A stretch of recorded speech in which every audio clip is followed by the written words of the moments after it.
Okay, adding some adult chords to your blues. That's just kind of being wiseacre-ish. You know, every time I play some of my different chord voicings, people are like, what are those chords that you're doing? Well, some are just kind of straightforward, you know, some jazz harmony thrown in, some are, you know, little gospel-y things. It's kind of an amalgam of a bunch of different things I've learned over the years.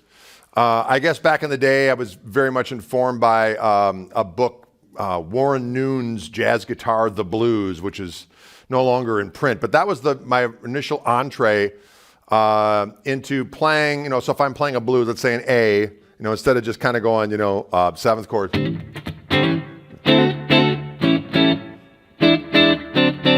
With straight 7th chords, I might do like a 13th.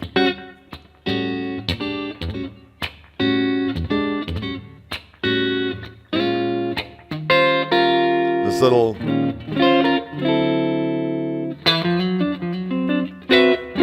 And then I would learn little things like, you know, Joe Pass would do this thing like I'm on the 4 chord, so I'm in D, so I'm up here. So I might do a voice leading thing like D13, E flat 9 to D9. Okay, so and then this little diminished thing back to the A13. Okay. And then I might do this little thing where, you know, going kind of setting up the 2-5 of a blues in A, you know, the 2-5 being. I might do this little descending through. I'll go. I remember when I first learned this, I thought it was the coolest sounding thing in the world. It's a A13 to a G sharp 7 with a raised 5th, G13, F sharp 7 with a raised 5th. So.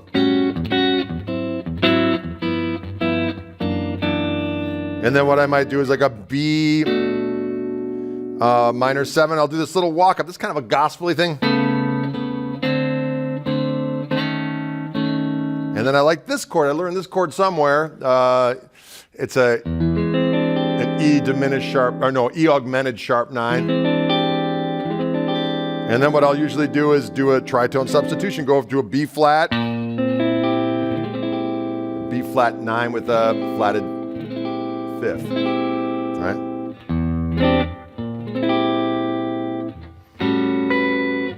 And then I learned this turnaround from Wes Montgomery. C9 to F major 9 to a B flat 13 or B flat 9 back there, right? So instead of just kind of going, I'm going.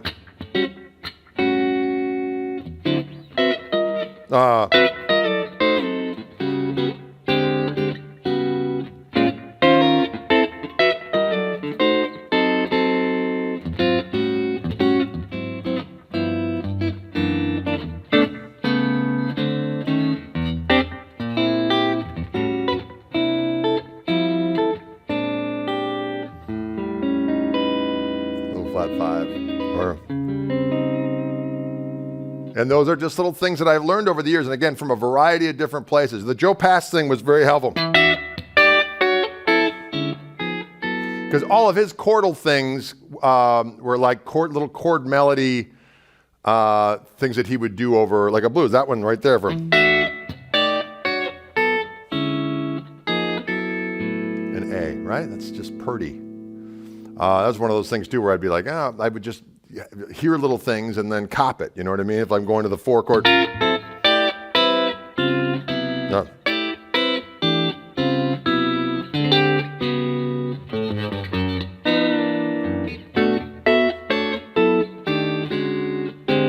And I saw Larry Carlton do this chord.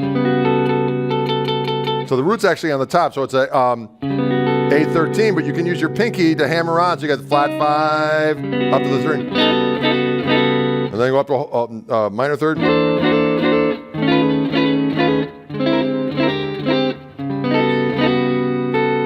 All right. So all those things just make things a little bit more sophisticated. And then I learned a thing from Robben Ford where you harmonize a blues scale using different chord voicings, and I do that all the time. So I might take this 9th chord,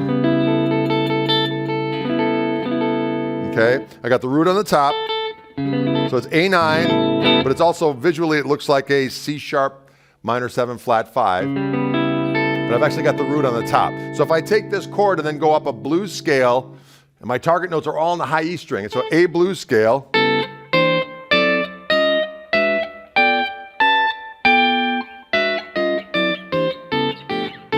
Okay, I can use that as part of my activities as well. So I can be like,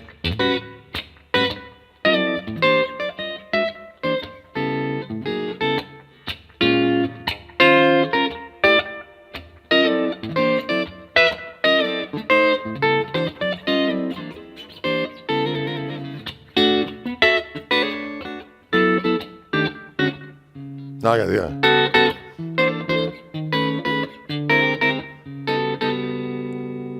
That voicing's a little hard. Anyways, you get the idea. Those are some of the adult chords that I might add to a blues format. Now we're going to apply them as what I would do in the key of E, but come along for the ride.